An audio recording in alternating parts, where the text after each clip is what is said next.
Hello everyone, and welcome to my video about the Nigerian petroleum industry and how it has affected the country and the people of Nigeria overall.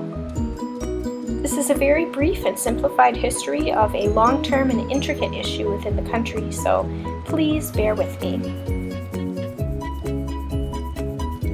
So in order to understand the complex web of issues related to the Nigerian petroleum industry, I think it's important to start from the beginning. Pre-colonization, Nigeria was rural.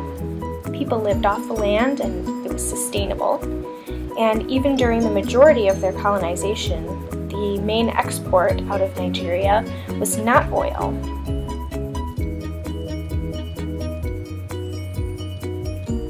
The main exports were instead palm oil and rubber, which comes from trees that look like this, and timber. During this time, over 80% of the population still depended on agriculture and fishing as their main sources of income and food. And it wasn't until the 1950s that commercial oil consumption began in the way that we see it today. So, in 1960, Nigeria got their independence from colonial rule, and it was a very exciting time. But unfortunately, within 6 years of their independence, there was a civil war in the country, and by the end of the war in the 1970s, these former farm fields began to be replaced by more urban housing as people began moving into cities. And at this point, almost 90% of the money that the country received from exports was not coming from timber or rubber, it was coming from oil. So in 1977, the Nigerian government decided to create the NNPC, which stands for the National Nigerian Petroleum Corporation. And the function of this group was supposed to be that it would allow the government to monitor and partake in the oil industry within the country, so they could share in the profits and make sure foreign companies and investors were doing their fair share and all that. It created a link between the Nigerian government and all of these multinational companies, the most prominent of these companies being Shell.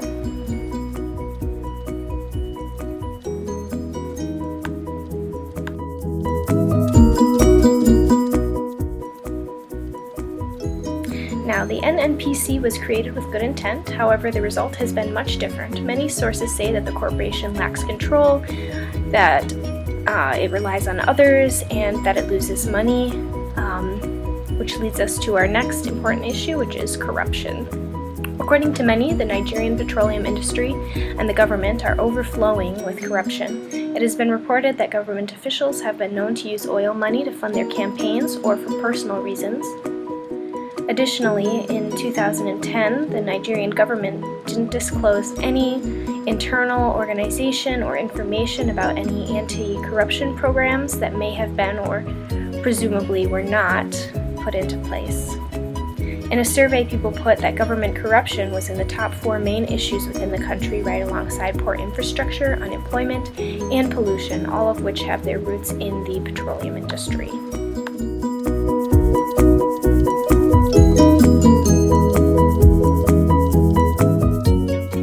This type of thievery and fraud is not just occurring within the government, but between the government and its citizens as well.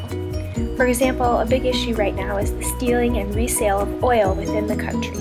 This can happen because big oil companies like Shell have to pump their oil around, right? So they have these large pipelines that run through cities and little villages and all over the swamps in the Niger Delta to transport all the oil.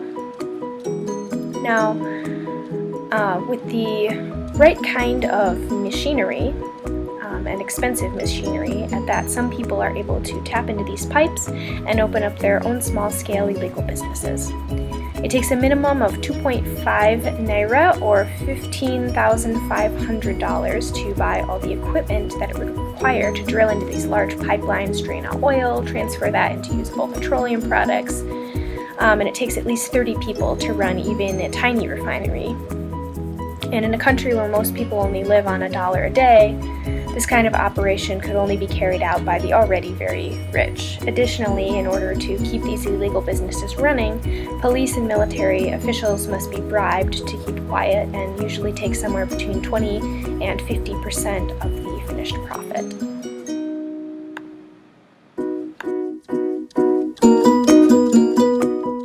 Corruption, fraud, and stealing aside, another massive downfall of the petroleum industry in Nigeria is its environmental impact. Because of the oil spills from small-scale illegal companies as well as the large-scale companies, Nigeria's once beautiful landscape and biodiversity has experienced major and possibly irreversible damage.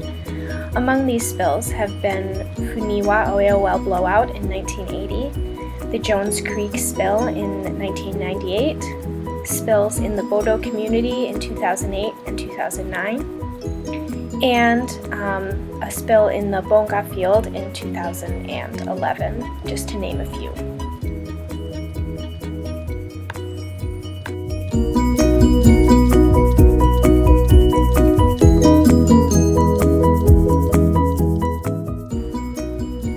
The Nigerian government has estimated that roughly 7,000 spills have occurred between 1970 and 2000 because of the petroleum industry. Besides spills, it is common practice for waste oil and produced water to be dumped into rivers and streams that are major resources for the people of small towns. And as a result, drinking water has become too polluted to consume, land has been desolated, acid rain occurs, mangrove trees, which have been an important resource for people for centuries, have died off by the thousands, and wildlife and fish have died off.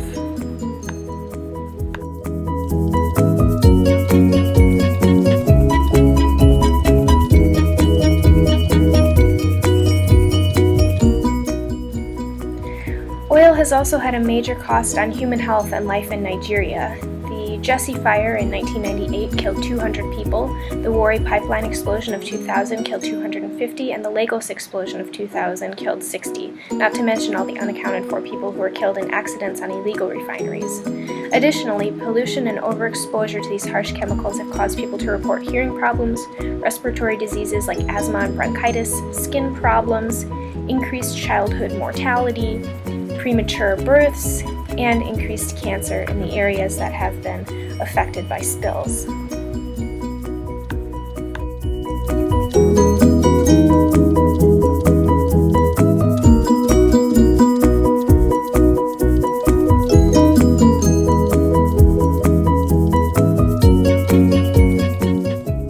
Now, all this may seem bleak. Government corruption, illegal activity, environmental damage, and nationwide health risks are difficult problems to handle, but there is hope for the future. Recently elected President Muhammadu Buhari ran his campaign on the idea of ending government corruption, which has been very important to the people.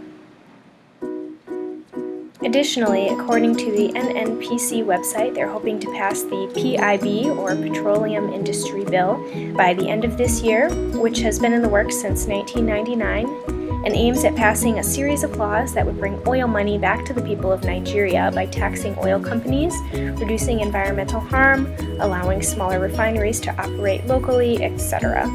Even now, Shell has reportedly been selling off joint ownership of its smaller assets to Nigerian investors. Overall, the Nigerian petroleum industry has had some major negative impacts on the country overall. However, it does produce a lot of money, and the future seems promising that maybe it will be just enough to pull its people out of poverty and start anew.